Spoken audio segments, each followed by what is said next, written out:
it's easy to see. See, I don't care, but I know she ain't gonna want to share.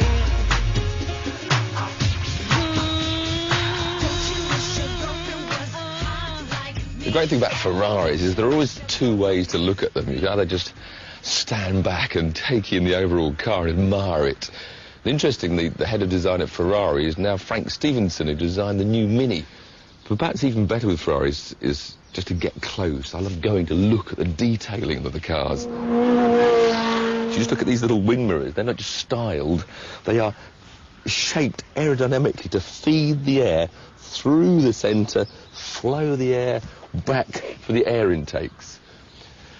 Moving back, you just about, if you come with the camera, you can see that little tiny spoiler. That's not just for shape and good looks. That has been designed in the wind tunnel in conjunction with the flow for these Grand Prix Formula One styled Venturi. In fact, Robin, if you get the camera further away, get back in the centre of the car, right on the ground, then you can see that whole underbody shape designed to accelerate the airflow out the back of the car and thus suck it into the ground.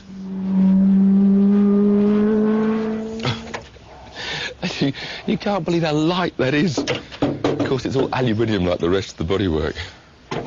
And you can't help but look at these huge plenum chambers that dominate the view.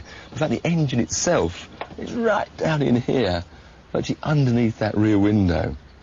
The most amazing thing about this is a V8 engine, 4.3 litres. This now produces 490 horsepower. Now, that is more than the Ferrari F430 supercar. Such is progress. Now, that's plastic, because Ferraris say that if that had been glass, it would be too much weight, too high, and that would spoil the handling. I think they've gone a bit too far on that one. Don't you wish your girlfriend was hot like me? Don't you wish your girlfriend was a freak like me? Don't you? Don't you? They take so long. They're all supposed to be quicker, but they still take long. When you want to get going, must be finished. So it must be time to... Now, here's a tempting little button, launch control, to make the perfect start every time. Now, what you have to do is switch the traction control off, foot on the brake, engage first gear, press LC, and the L flashes in the gear display. Now, you need to hold the revs at maximum torque, which is 5,250 RPM, and then just take your foot off the brake. Let's stand back a bit while we're here, Robin. Are you ready?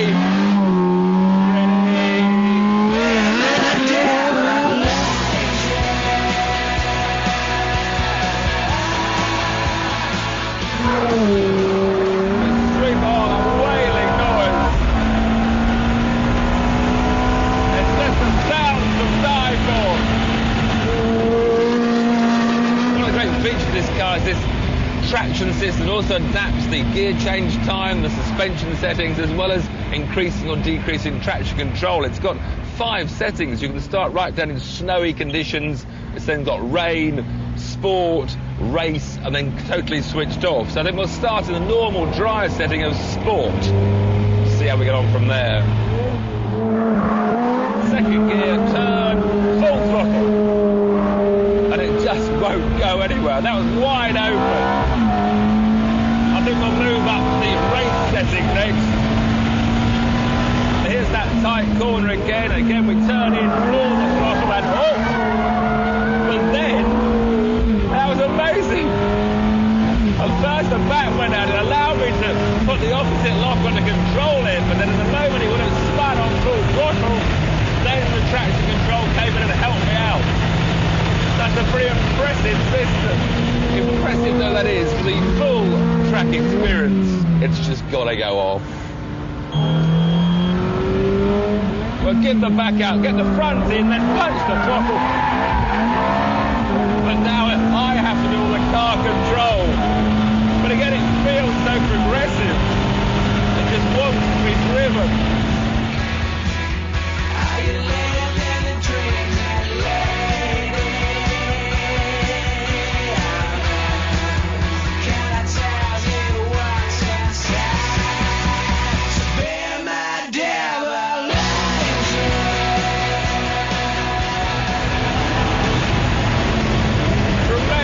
braking capabilities. Those carbon brakes are just fantastic.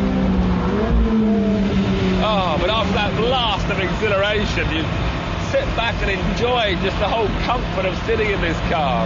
You can appreciate that it's a very easy car to drive. You always think of supercars as being ferocious machines that will scare the normal road driver.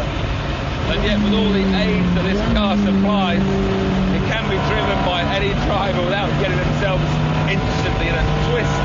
It's amazing to think this is a car that can do nearly 200 miles an hour. It's got 490 horsepower, but it can still be driven like an everyday sports saloon.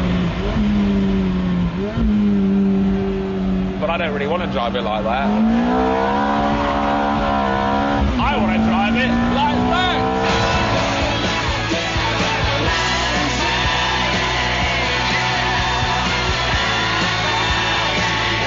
We're drifting, we're sliding at 110 miles an hour.